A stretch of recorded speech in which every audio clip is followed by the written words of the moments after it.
Yo he sido mamerta desde chiquita, pero no porque me lo hayan inculcado, mi padre también me lo preguntó algunas veces. Doris Suárez siempre ha estado convencida de su causa. Yo recuerdo que yo una vez venía con mi padre por Bogotá, en el centro, y había unos sindicalistas que decían que estaban en huelga y que apóyenos. Y a diferencia de otros que llegaron a la guerrilla engañados o que entraron para vengarse, por miedo o por necesidad, Doris empezó a militar en las FARC desde que estaba en la universidad. Creía que de esa forma podía cambiar el mundo. O sea, yo no sabía nada de marxismo, no sabía nada de lucha de clases, pero sabía que ellos tenían la razón. O sea, la injusticia siempre me ha parecido que es como a ojos vistos y yo decía, pero el más rico lo tiene absolutamente todo y los que generan la riqueza, o sea, los trabajadores siempre bien llevados del carajo. O sea, el salario nunca alcanza para nada y hay un sector minoritario que lo tiene todo. O sea, a mí me parecía eso injusto.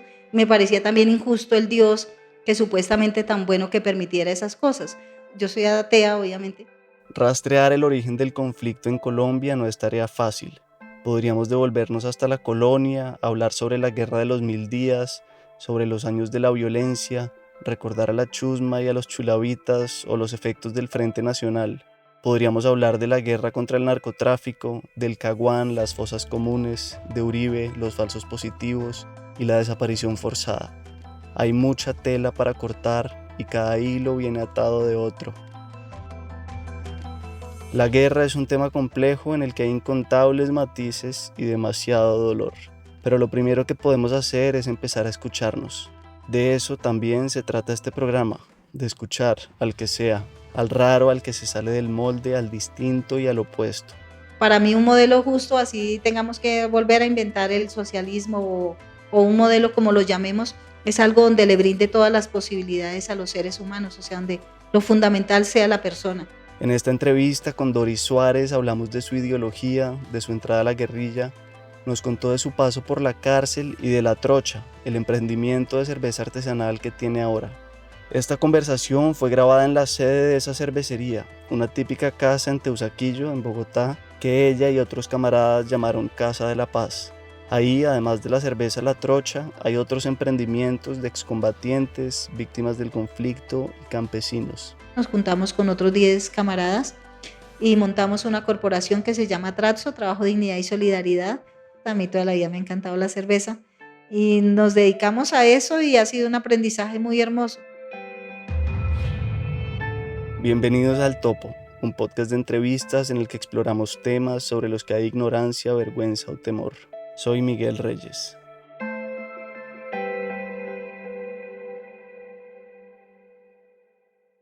Bueno, yo nací en el Tolima, soy hija de padres inmigrantes, campesinos, vinieron a Bogotá, desplazados más por lo que uno llama la violencia estructural socioeconómica, o sea, en el campo no había mayores posibilidades, y mi papi se vino a Bogotá con mi madre.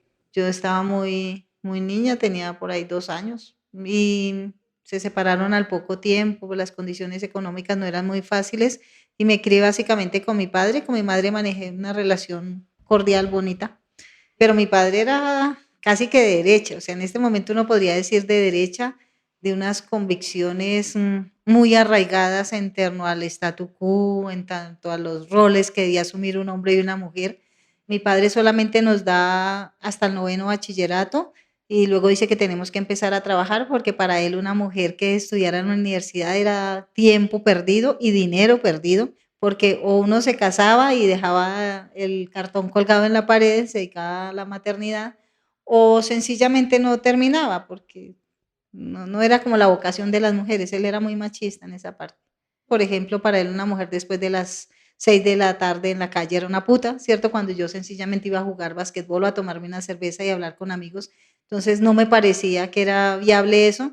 A los 18 años me fui de la casa, me fui para Medellín, estudié sociología en la Universidad en la Latinoamericana de Medellín y siempre creí que cuando era niña que uno tenía que hacer algo que le apasionara. O sea, a mí me parece que uno desperdicia la vida regalándose 8 o 10 horas por un jornal, por solo alimentarse y cubrir necesidades básicas, haciendo algo que a uno no le guste. Yo le digo, si a mí me gusta lavar papas o ser lo que sea, lo voy a hacer con pasión porque la vida tiene uno que jugársela por eso, por lo que uno cree.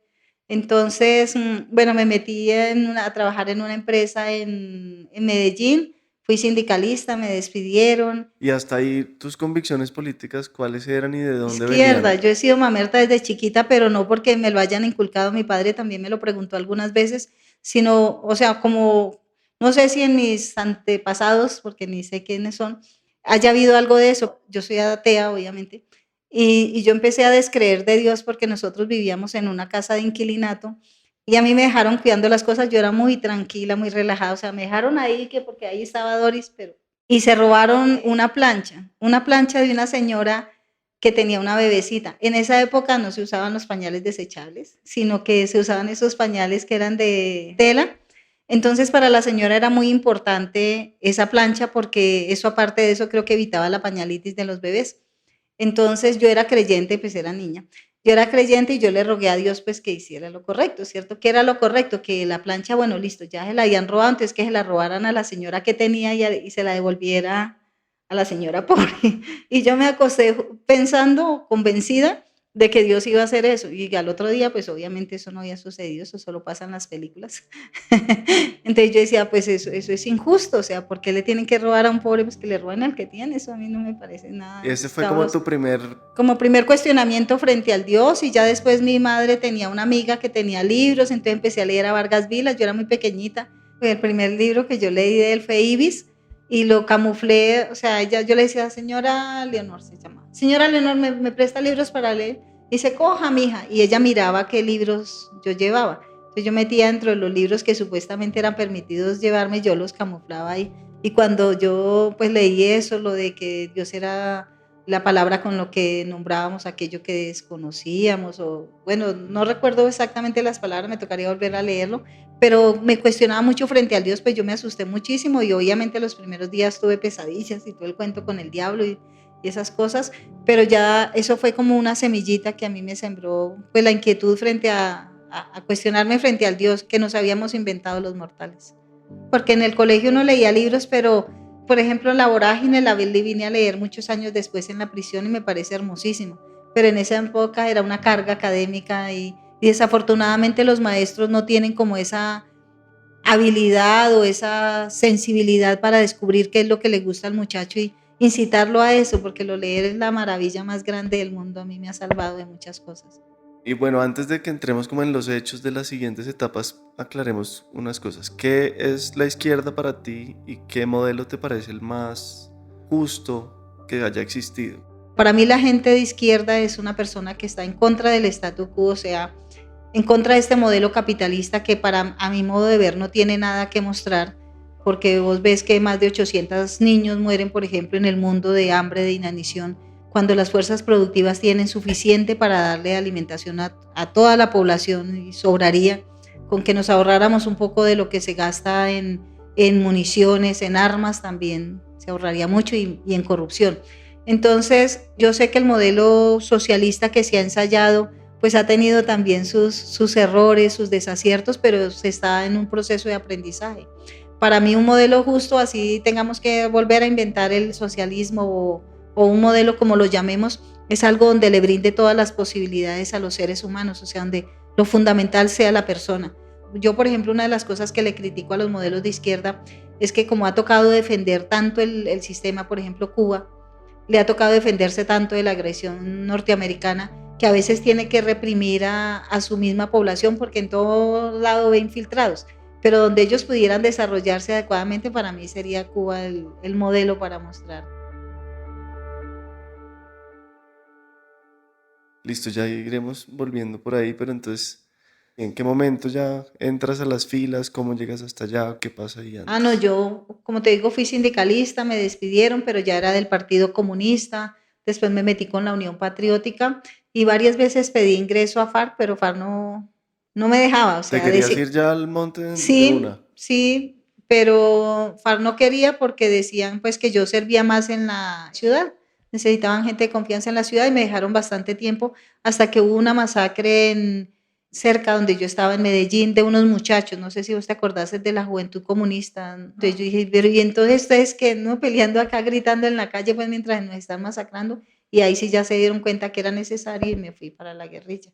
muy difícil porque a pesar de yo ser de familia campesina y haber estado en el campo, para uno llegar al monte de citadino es bastante jodido. Yo estuve a punto Cuenta de ahí, desertarme porque esas caminatas muy tenaces con equipo, con fusil, a veces cargando ollas, y en invierno esas lomas son unos resbaladeros y yo sentía que retrasaba la marcha. Entonces yo una vez dije, no, camarada, yo no sirvo para esto, no porque no esté convencida, sino yo estorbo, o sea, si uno no va a ayudar, por lo menos que no estorbe, ese es el lema, ¿no? Entonces el camarada que estaba de mando en ese entonces mío, muy pacientemente empezó como a mostrarme a varios otros ex camaradas, decía, ve a este huevón, él también empezó así como vos y mira, entonces como ejemplificando que era un proceso de aprendizaje a lo que teníamos que acostumbrarnos, especialmente los citadinos, y decía, y si vos pones a ese huevón allá en la ciudad, él también se va a ver a gatas, porque a veces los campesinos se burlaban de nosotros cuando empezábamos los urbanos.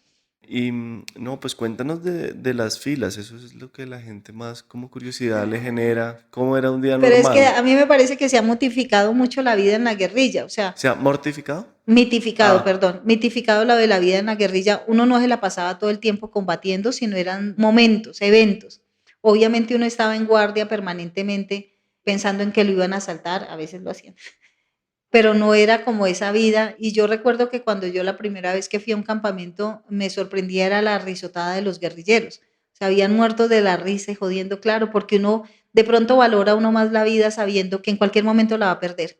Los que viven en las ciudades, los que se creen muy ajenos al conflicto, creen que van a vivir eternamente y se imaginan la muerte así dócilmente. Uno sabía que en cualquier momento se moría, entonces uno vivía el momento, uno no acumulaba cosas. Yo la verdad fui feliz en la guerrilla.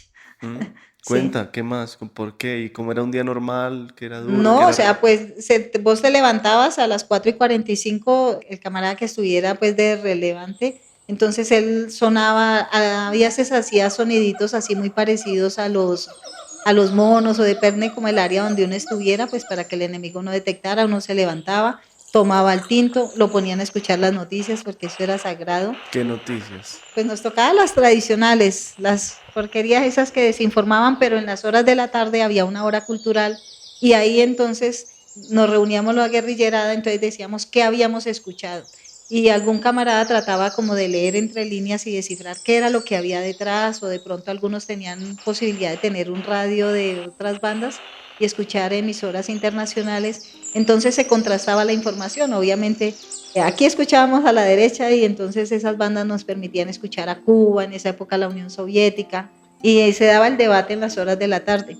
Después entonces se asignaban tareas, entonces había que hacer chontos. Chontos era donde uno defecaba, ¿cierto? Hacía sus necesidades fisiológicas. Había que traer leña para la rancha. ¿Qué era la rancha? La rancha es la cocina. Bueno, a veces había que hacer exploraciones avanzadas, o sea, salir a explorar a ver si había indicios por ahí de que estuviera el enemigo, de que hubiera trillo. Había el baño diario, ¿cierto? Cuando había condiciones. El baño diario que era bañarse. Bañarse, pues como casi siempre los campamentos se trataban de ubicar donde hubiera agua para tener acceso a la rancha y a todas las otras necesidades. No siempre era posible. Cuando no era posible, entonces a uno le tocaba mamarse esas subidas, a veces 2, 3 horas cargando agua para llevar al campamento.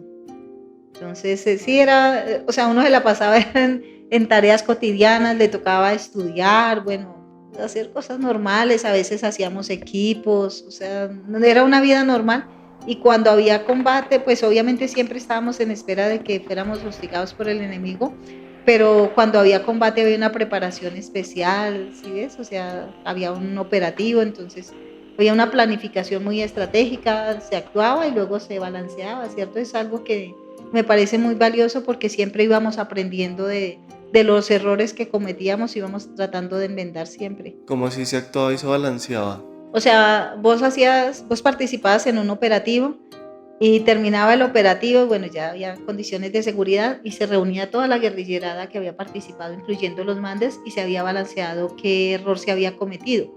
El Estado colombiano tiene a su disposición a muchos pobres, porque los ricos no van a prestar el servicio militar, y a ellos les importa un carajo si un soldado se muere o la munición que se gasta. En la guerrilla, tener un guerrillero, formar un guerrillero era algo muy valioso, entonces si vos eras un mando y se había hecho un operativo, o sea, habías perdido 2, 3 unidades, te llamaban a cuentas, ¿qué pasó? Y no solamente te escuchaban a vos, sino escuchaban a la guerrillerada, ¿qué fue lo que pasó?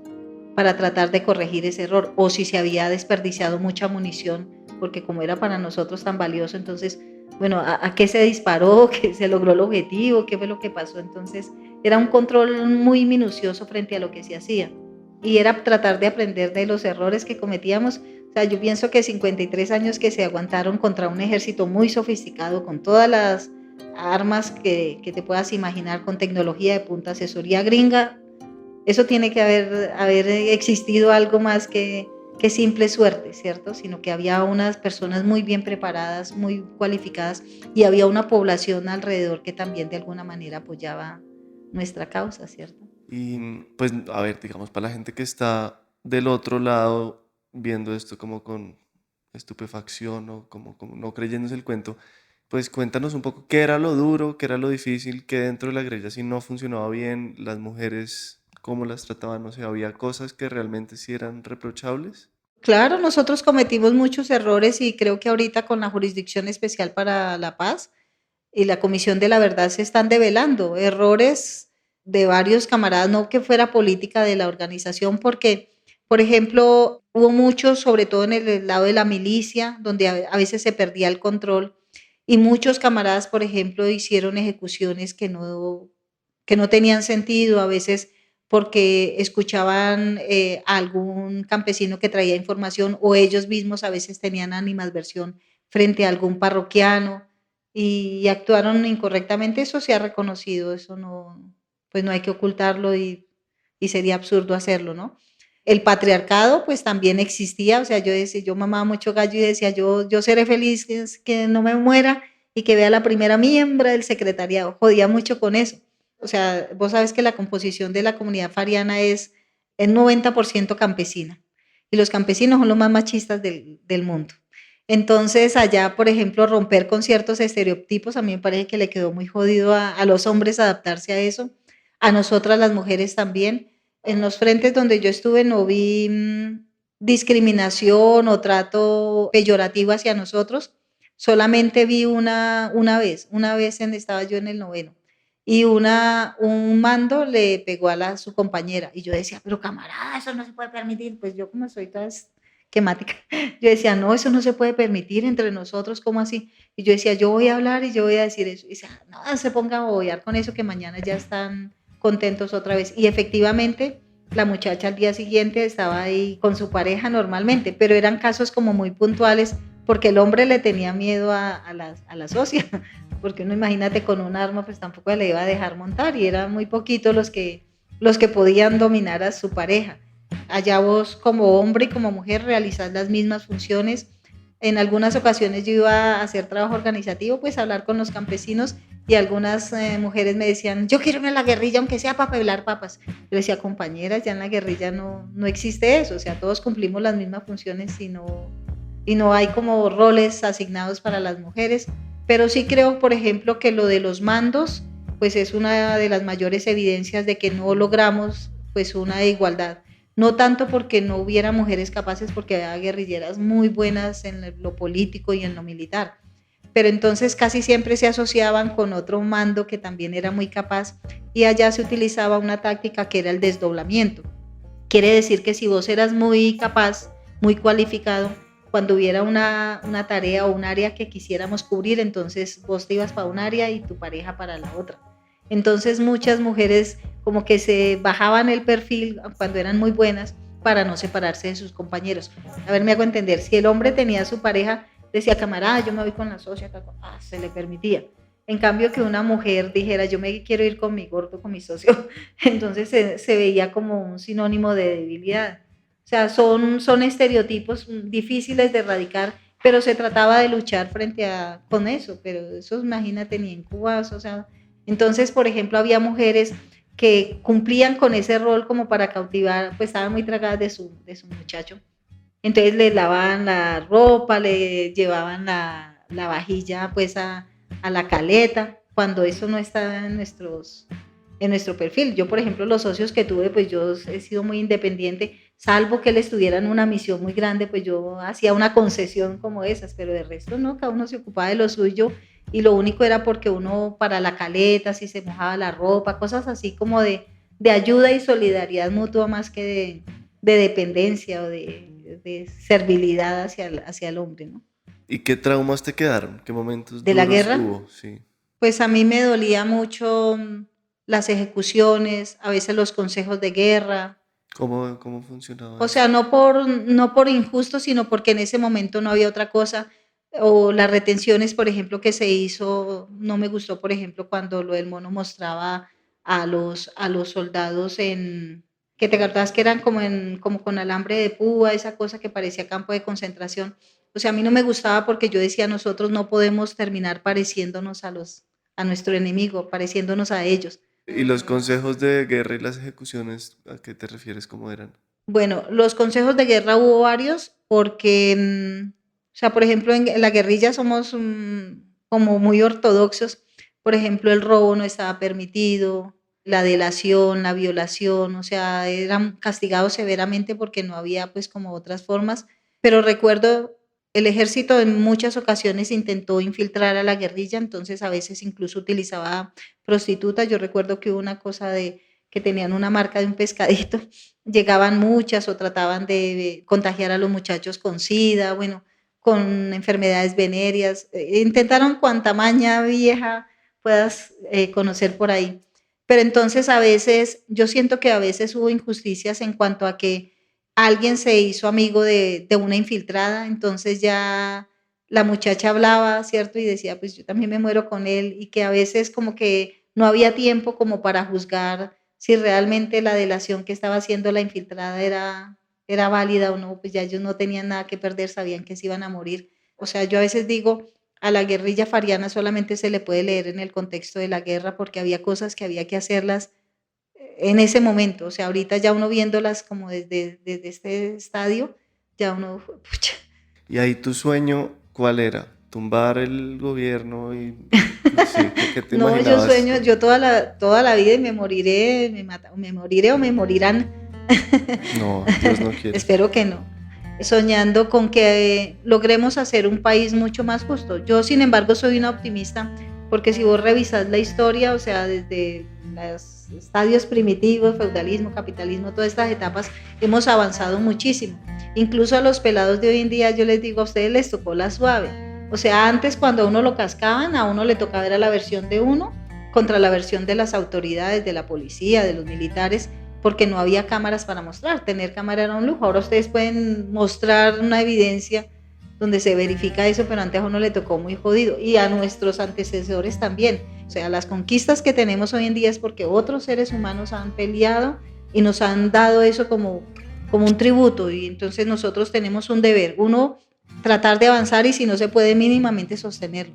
Porque eso es una conquista de la humanidad, eso no es de una persona ni de un grupo social, es conquista de la humanidad. A mí lo de los derechos humanos me apasiona y me parece que a pesar de todo, soy muy optimista, que los seres humanos cada vez vamos siendo más conscientes de que tenemos que respetar al otro, de que no importa si pensamos diferentes, no necesitamos eliminarnos, sino saber resolver los conflictos. A mí me parece que es una gran ganancia.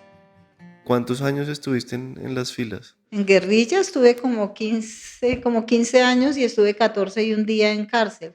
¿Y esos 15 años eran en el Montes todo el tiempo? Sí, pero sí, yo estuve en el monte, pero entonces a los pocos años, como yo te digo, eso era más urbana, entonces había veces que tenía que hacer misiones. Al guerrillero normalmente no lo dejaban salir, pero entonces algunos teníamos como la posibilidad de salir y entrar a llevar heridos, a traer algún tipo de logística, hacer algo de inteligencia. Yo tuve esas concesiones y eso también me ayudó a respirar un poquito porque la vida en el monte es bastante dura. O sea, yo no veo que uno se vaya a la guerrilla pues por el lujo de ir allá a tirar monte, a mamar frío, a lluvia y estar en una caleta, pues a mí me parece que es bobada. O sea, que uno no se va a la guerrilla porque quiere, que qué rico la aventura, ¿no? Pues, ¿Y la mayoría de tus compañeros estaban allá por qué? ¿Por convicción o por necesidad o por qué? pues había muchos factores. Por ejemplo, muchas de las mujeres encontraban en la guerrilla una forma de escape porque la vida en el campo no es nada fácil para la mujer. Entonces están condenadas a pasar de la tutela del padre a la tutela del marido. Y generalmente en las fincas las ponían era de obreras, ¿cierto? Tenían que hacerle la comida a todos y vos sabes que la economía del cuidado no tiene ningún tipo de remuneración. Entonces para ella era una salvación saber que al menos se liberaba esa carga del maltrato psicológico y a veces hasta físico y de esa carga laboral que tenía sin remuneración y pasar a la guerrilla a cumplir un rol completamente diferente. Muchas por eso, otras porque les asesinaron sus familiares porque venían de zonas de influencia de la guerrilla y entonces sus familiares eran asesinados por los paramilitares, otros obviamente sí por convicción, pero muchos que no iban por convicción, o sea, uno iba como por esa cosa visceral que uno siente que, puta, esta vaina no es justo, lo que me tocó vivir, esta vaina tiene que cambiar, y lo ves como alternativa, y en el proceso de formación que se veía en la guerrilla, pues ya vos vas afirmando o desafirmando, porque también hubo gente que dijo, esto no es lo mío y se iba. Y se iban porque también eso, es como que... Pues porque la vida en la guerrilla no es nada fácil, o sea, a mí me parece durísimo. Yo la verdad cuando iba al campo y alguna gente decía que se quería ir, yo decía, ¿estás seguro? Y yo les explicaba, porque nos veían muertos de la risa, nosotros bien atalajaditos, ¿cierto? Todos risueños. Yo les decía, esto que vos ves no es la guerrilla, o sea, yo les trataba de explicar, digo, ¿estás seguro? Porque a diferencia de otras organizaciones, en FARC vos entrabas para toda la vida. Y uno lo asumía y una de las normas de reclutamiento era advertirle al otro, esto no es juego. O sea, porque si a vos te dejaban salir toda la información que vos habías recogido mientras estabas allá, pues podrías darla al enemigo, ¿sí ves? Podías ser capturado y delatar voluntaria o involuntariamente. Entonces era un riesgo que la guerrilla no podía correr. ¿Qué otros compromisos había así al entrar? El de las mujeres, pues nosotros sabíamos que no podíamos tener hijos. Ujú. Porque era irresponsable y sin embargo era irresponsable porque vos tenías que dejar tus hijos a tus padres o a los campesinos o abortar. Entonces, bueno, abortar no es la mejor manera de planificar porque el cuerpo de la mujer sufre consecuencias muy graves, pues no muy graves, pero sí lo lesiona. Y que tener un hijo, pues un hijo es mejor educarlo con los padres, ¿cierto? Entonces, muchos transgredieron esa norma y si vos miras ahorita la guerrillerada, tanto hombres como mujeres, muchos tienen unos hijos grandísimos y no fueron en la, o sea, los tuvieron mientras estaban en la guerrilla, los dejaban y listo. Y muchas preguntas. No, volviendo como a las causas, a los problemas estructurales, pues, ¿qué crees? ¿Dónde crees que está la raíz del problema de Colombia en realidad? La corrupción, la tenencia de tierras, la desigualdad económica, todo sumado. ¿Y a qué aspiraban en las FARC de verdad si llegaban al poder? Nosotros pensábamos tomarnos el poder Ujú. y lo creímos. Y lo creímos porque mira lo que se está viendo en este momento es lo que en términos marxistas se llaman momentos insurreccionales. O sea, toda la población está descontenta porque hay un orden social, no hay más que un orden, un desorden social. O sea, todos los sectores sociales vos ves que están reclamando. Ahorita, por ejemplo, con el paro decían que era la guerrilla, que era Maduro. O sea, imagínate todo el poder que tienen para levantar un país, no solamente aquí, o nacionales acá, sino también nacionales del extranjero. Pues eso se le está cayendo por su peso. Pero esa realidad que uno veía, nosotros sabíamos que tarde o temprano iba a explotar. Entonces nosotros decíamos, habría dos formas de tomarnos el poder. Entonces nos lo tomábamos solos, cosa que era casi imposible, o lo tomábamos y hacíamos una especie de gobierno provisional mientras se venían elecciones. Pero nosotros considerábamos que teníamos suficiente fuerza como para derrocar este orden vigente que nada bueno le ha traído al país, porque como vos mismo señalás, la inequidad, pues somos uno de los países más inequitativos, el nivel de corrupción acá es bastante grande. FARC intentó en algunas regiones pues pedirle cuentas y creo que los helenos también le pedían cuentas a los mandatarios de turno. Para nosotros, por ejemplo, hay derechos fundamentales como la salud, la educación, la vivienda, que tienen que ser un derecho fundamental y no una concesión del Estado. Entonces hay cosas que había que garantizar y hay suficiente dinero. Entonces, por ejemplo, la extracción de esos minerales, ¿qué le ha quedado a esos pueblos donde han sacado el oro, platino, carbón? Miseria, putas y bares es lo único que montan allá. Entonces, Eso es completamente absurdo. Entonces nosotros decimos, tenemos suficiente riqueza en nuestro país para alimentar a toda la población, para garantizar sus necesidades básicas y para garantizar unas condiciones de vida digna. Eso es el buen vivir y a eso aspiramos. Ponle el nombre que quieras al modelo, pero a eso tiene que aspirar la humanidad. Yo pienso que ya no alcanzo a verlo porque estoy viejita, pero a eso tiene que aspirar la humanidad, y no solamente acá, sino en el mundo. O sea, es que si vos ves las cifras y a mí me avergüenza este modelo capitalista, a mí qué me tiene que mostrar, o que alguien venga y defienda el modelo capitalista con millones de niños muriendo de hambre. En Antioquia mueren niños por desnutrición, en La Guajira, y nos conmueve eso. Vaya donde en Venezuela ocurriera eso, el escándalo que se haría, o en Cuba que pasara esa vaina.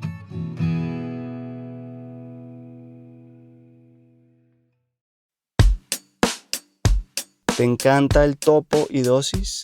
Estamos buscando a una productora asistente para estos y otros shows de la no ficción. Si te interesan los temas de drogas, medio ambiente, espiritualidad y los que hemos cubierto acá, si escribes bien y tienes habilidades para coordinar entrevistas o hacerlas tú misma, si te gusta investigar y leer a profundidad, mándanos tu hoja de vida y una carta de motivación de menos de 500 palabras a lanoficcion@gmail.com con el asunto productora asistente. Si no eres tú, pero sabes de alguien con estas características, cuéntale de esta vacante. Esperamos leerlas. Les contamos también que estamos armando el primer club de lectura de la no ficción. Los cómplices, es decir, los oyentes que hacen parte de nuestra comunidad, ya votaron por el primer libro. Si quieren hacer parte de este club, únanse a nuestra comunidad con el aporte que quieran y puedan. Recibirán este y otros beneficios, harán que este proyecto se mantenga y se sumarán a una comunidad muy valiosa que cuidamos y a la que nos acercamos cada vez más. Les esperamos.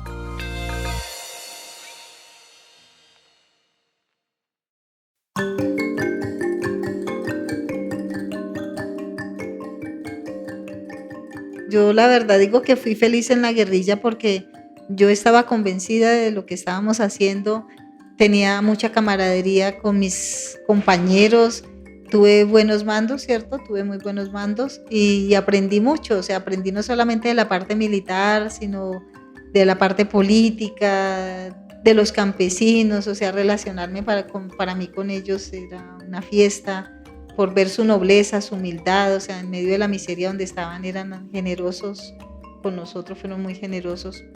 Entonces conocí mucho, el paisaje era hermoso, aunque ahorita más, en ese momento pues uno con tantos kilos encima pues a veces no tenía como posibilidad de apreciarlo, pero ya uno a veces tenía tiempo en las avanzadas, ¿cierto? En las avanzadas son unas comisiones que se envían afuera del campamento, pues como alrededor del campamento, como para otear el horizonte y mirar a ver qué posibilidad de riesgo hay, ¿cierto? Y para reaccionar en caso tal de que haya algún ataque. ¿Y de combates o algo que te haya dejado marcada? Algo que lo que yo me avergüenzo, es de la pelea que tuvimos con los compañeros helenos. Bueno, en Antioquia un poco, pero en otras regiones más. Yo no sabía cómo explicarle eso a los campesinos, porque para el campesino, cuando veía la guerrillerada, o sea, nos reconocían básicamente porque íbamos mujeres, porque muchos paramilitares también intentaban hacerse pasar por guerrilleros con el fin, pues ya después llegar a matar a los campesinos. Pero algo de lo que yo siempre me avergonzaré es de las peleas que tuvimos, de los muertos de lado y lado que tuvimos por no saber resolver las diferencias. La verdad, de lo que me siento más avergonzada es de eso. Me parece que es un capítulo que la historia nos va a cobrar, porque es muy insensato, es absurdo. Yo no sé. Y obviamente yo nunca fui mando, donde hubiera sido mando, la cosa hubiera cambiado. No, mentiras, yo siempre fui guerrillera de base y pues no tenía ningún poder de decisión, pero yo hubiera cambiado eso de la historia nuestra. Y entonces, bueno, cuéntame ahora sí de la captura, ¿cuándo fue? ¿Cómo fue? Me capturan el 10 de mayo del 2003, salgo en libertad el 11 de mayo del 2017, sí, del 2017. Por eso digo 14 años y un día, porque fue un 10 y salí el 11. Debí haber salido mucho tiempo antes porque el acuerdo de paz se firmó en noviembre del 2016 y supuestamente todos los que ya habíamos cumplido más de 8 años en prisión y estábamos por procesos relacionados con el conflicto debíamos salir inmediatamente. y sin embargo fueron 5 largos meses que creo que fueron mucho más largos que los 11 que estuve en prisión, que tuve que esperar a que llegara esa orden judicial de que estaba libre. Antes, cuando uno está en el monte, a uno lo preparan más para morirse que para la cárcel. Y yo juraba, como muchos de mis camaradas, que nos hacía matar, pero que a la cárcel no iba. Y le tenía terror. Además, había leído todos los libros de personas de izquierda que habían sido torturadas en la cárcel, bueno, todos los vejámenes que se cometen en una prisión. Entonces yo creía que yo no era capaz de aguantarla. Y cuando me capturan pienso que solamente estoy por rebelión y cuando me condenan a 40 años, ya la cosa cambia un poquito. Me pusieron terrorismo, porte ilegal de armas, daño en bien ajeno, homicidio, todos los delitos. En esa época, cuando me condenan a mí, esa era la máxima condena, porque después la aumentaron a 60 años, que en la práctica vos sabes que equivale a cadena perpetua. Y yo con los años que tenía, pues también casi era cadena perpetua.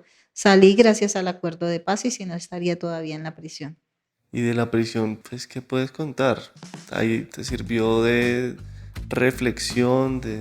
Pues para afianzar lo que creo, o sea, Sí? sí, la verdad sí, y uno tiene en la prisión, ¿no? Pues yo nunca he lamentado haber estado en prisión porque el Che decía que eso era un accidente de trabajo, entonces así lo asumíamos y a mí nunca en FARC me prometieron nada, yo sabía o que me moría o que me metían en la cárcel. Obviamente en ese momento prefería estar muerta que en la cárcel, ya ahorita no.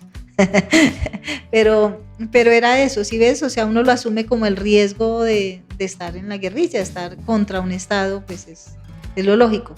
Entonces, por eso nunca lloré en la cárcel, nunca puteé, nunca ¿No te renegué. arrepentiste? ¿No le echaste la No, culpa a nadie? jamás, no, nunca, porque yo era consciente de lo que estaba haciendo, era consciente del riesgo y, y a mí nunca FARC me dijo, no, tranquila mona, que cuando llegue a la cárcel allá nos ocupamos de usted, nada. Y fue un proceso de aprendizaje porque como en la guerrilla uno no le enseñan esa vaina, entonces empecé a conocer la normatividad del IMPEC y la ley 65 del 93, que era la que regía en ese momento, y salí casi siendo una tinterilla porque me especialicé haciendo derechos de petición, tutelas, o sea, creo que esos 14 años y un día que pasé me entretuve todo el tiempo peleando con el IMPEC. A mí me decían fea y yo ponía tutela. Y ya algunas dragoneantes cuando veían una carta firmada por mí, contéstenle que nos van a tutelar. Hasta me tocó entutelar por libros en Jamundí. O sea, yo decía, yo no me inventé esas normas, ustedes la hicieron, ustedes las cumplen y jodí. Yo decía, eso dice ahí, cúmplanlo. Yo no me inventé eso, cúmplanlo.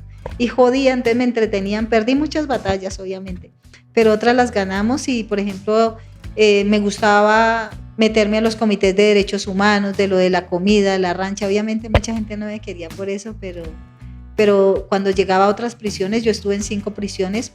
En las cárceles funciona mucho el radiobemba, o sea que se van comunicando entre sí las personas, quién es buena gente, mala gente, sobre todo cuando llegan a una ciudad. A mí me trasladan de Medellín a Valledupar, que es el Guantánamo de Colombia, es donde se cometen más vejámenes.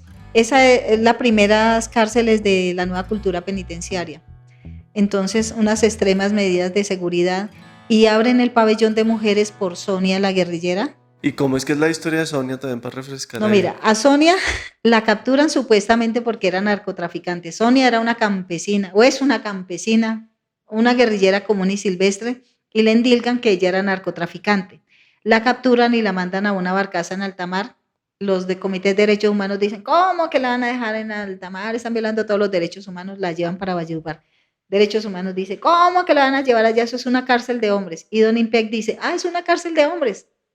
La convierte de mujeres, saca a toda una torre de hombres, la traslada para otra y coge mujeres de todo el país, las lleva como si fueran animales porque fue unas condiciones oprobiosas pues del desplazamiento y dice, aquí tienen su carta de mujeres, firma un decreto y listo. La extraditan como a los 2 o 3 días, ella no alcanza a pisar el patio de mujeres de Valledupar y sin embargo crean ese pabellón en condiciones escabrosas. Y entonces obviamente como yo llegaba y yo nunca oculté que yo era guerrillera, pues llegamos allá y pues la gente nos odiaba porque decía, por ahí, hueputas guerrilleras, se abrió esta cárcel. Y yo, pero no, qué culpa. Entonces casi como que uno sentía el deber, bueno, vamos a luchar por esta vaina. Y para mí es un orgullo que yo haya estado como entre el equipo que lideró el cierre de esa torre y dimos la pelea y cerramos la torre nueva de Valledupar, que fue un golazo que les metimos a esos. De ahí nos pasan para Cúcuta. En Cúcuta duré como 3 meses más o menos. Me mandan para Jamundí. Pero aprendí mucho, aprendí mucho. ¿Qué? Eso iba a volver a preguntar, como las lecciones que te dejó esto, que fue como que tu lucha está justificada y que vas a seguir adelante con ella pues por otros medios, pero que por ahí O es. sea, yo sigo pensando, es que nosotros cuando se firma el acuerdo de paz, FARC dice, yo no renuncio a mis convicciones políticas, ideológicas, renunciamos a las armas para imponerlas y a eso le estamos apostando y no estamos jugando el pellejo por eso. Pero yo sigo pensando que este mundo hay que transformarlo, que este modelo es completamente abominable, vergonzoso para la humanidad y que hay que cambiarlo. Ponle el nombre que quieras, pero esto hay que cambiarlo. Y salí convencida como de la justeza de las luchas sociales, como de la vulnerabilidad de las mujeres. O sea, si vos querés ver un eslabón débil, es la cárcel. Y allá están las mujeres el eslabón más débil del narcotráfico. Son microtraficantes y sin embargo reciben unas condenas enormes, lo que no reciben los grandes narcotraficantes, los bancos que ayudan a lavar dinero, los que exportan los químicos. Ellas son las más culpables y aparte de eso reciben una carga adicional que es la vergüenza de su familia, la recriminación por dejar solos a sus hijos, el dolor por dejarlos y que generalmente terminan convertidos en delincuentes si no les aplican absolutamente nada, desconocen su normatividad, el IMPEC abusa porque como son madres cabeza de familia, si van a revirar peleando por sus derechos, las amenaza con las van a trasladar, que para ella representa una doble carga. Entonces fui como muy sensible frente a esas cosas y yo ojalá hubiera podido ser abogada y me dedicaría a defenderlas porque la verdad vale la pena. Las muchachas son muy vulnerables, muy vulnerables. Y sobre el narcotráfico en las FARC, ¿qué puedes decir? FARC no era narcotraficante, o sea, en las zonas donde había narcotráfico, FARC cobraba lo que se llamaba el gramaje. Entonces, pero se le cobraba no al campesino, sino al que traficaba con drogas. Eso es como una mancha muy grande que tenemos porque de alguna manera lo estábamos conectando. Pero entonces ponte a pensar, por eso digo que solo podemos ser leídos en contexto, que nosotros peleando contra un ejército tan enorme, pues teníamos que conseguir recursos de alguna manera. Entonces esa era una forma de conseguir dinero para comprar más armas y seguir en la guerra. Pero narcotraficar nada, de ninguna manera, según tú. No, pues al menos en los frentes donde yo estuve, no, como te digo, yo no soy mando, yo nunca fui mando, yo fui guerrillera de base y en los frentes donde yo me moví nunca se hizo. Se impuestaba lo que nosotros llamábamos la impuestación, pero no, narcotráfico no. Volviendo a lo que estabas diciendo de tus ideales hoy en día, del mundo en el que estamos y lo que hay que cambiar, pues sí, como que ves realista en lo que viene y eres optimista o no, qué cambios se avecinan según tú. No, yo soy una optimista redomada. Me parece muy positivo, por ejemplo, el que nosotros hayamos dejado las armas porque ya se visibiliza la inequidad y la injusticia, ya no somos el chivo expiatorio para endilgarnos toda la responsabilidad. Antes supuestamente el Estado no se ocupaba de cumplir con su obligación de satisfacer esos derechos fundamentales de la población porque estaba luchando contra nosotros. Ahora no tiene ninguna excusa y sin embargo vos ves que no ha decrecido el gasto en la guerra, que el conflicto sigue, que el Estado no ocupó esas zonas que nosotros dejamos, que los paramilitares siguen mandando porque esas estructuras nunca se desquebrajaron. Entonces duele mucho eso, ¿cierto? Duele mucho incluso que en algunas regiones los campesinos antes se sientan desprotegidos y antes nos puteen por haber dejado las armas porque al menos con nosotros había a qué jugaba, porque FARC era muy clara con su normatividad. Ahora son una serie de grupos en disputa por su territorio, por el narcotráfico y paradójicamente donde más hay asesinatos es donde más militarizado está. Entonces, ¿a qué le estamos apostando? Sin embargo, a mí me parece que se han despertado muchas rebeldías, muchas rabias y ya el Estado tiene que dar una respuesta a esa ciudadanía. Hay una lección de organización, o sea, no solamente los muchachos, sino ellos se han mantenido así como nosotros en la guerrilla por la solidaridad de la población, o sea, vos ves esas ollas, o sea, se han despertado otras como respuestas, el arte, la cultura, aflorado. Yo veo un despertar muy hermoso, a mí me encanta lo que se está viviendo en el país, me parece muy positivo. Y bueno, para ir cerrando, cuéntame de la salida de la cárcel a la creación de La Trocha y qué es La Trocha y dónde estamos y en qué andas ahora. Bueno, cuando salí de la cárcel yo casi ni la creía, me fue a recoger mi hermana y mi hermano iba en un carro y yo le decía a mi hermana, no, vámonos, cojamos taxi, y decía, no, ya viene, y yo creía que me iban a volver otra vez a capturar. ¿Eso fue en qué ciudad? Acá en Bogotá, porque a mí me llevaron yo estaba en Jamundí, pero me llevaron a la 10ª conferencia, o sea, en representación de los prisioneros, fuimos varios, y decidí quedarme en Bogotá, y salgo desde Bogotá, donde está pues una buena parte de mi familia. Y no, yo no las creía, no las creía, la verdad, tenía mucho miedo de que me volvieran a regresar allá. Y de ahí en adelante, pues ahí llegó la conferencia aquí, la inauguración del partido, ¿cierto? Cuando se creó el partido.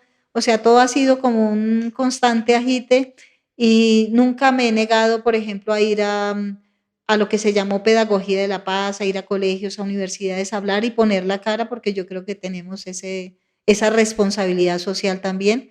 Lo he hecho en muchos espacios, no me da miedo, a pesar de que a veces hemos tenido momentos difíciles, en tanto que a veces hay víctimas del conflicto ahí a los que hay que darles algún tipo de respuesta. Entonces es como bien duro, pero creo que es nuestra obligación. Y como vos sabés, en el acuerdo estaba lo de que cada uno de nosotros recibía un capital semilla para montar un proyecto productivo, pues yo convencida de que se debe hacer es colectivamente, nos juntamos con otros 10 camaradas y montamos una corporación que se llama Tratso, Trabajo, Dignidad y Solidaridad. Y nosotros no pensábamos hacer esto sino jabones y cuestiones de aseo. Yo soñaba rescatando los saberes de las abuelas con las escobas esas viejas de esparto. Y unos compañeros de UAT nos lanzan la propuesta de que hacer cerveza. A mí toda la vida me ha encantado la cerveza. Y nos dedicamos a eso y ha sido un aprendizaje muy hermoso.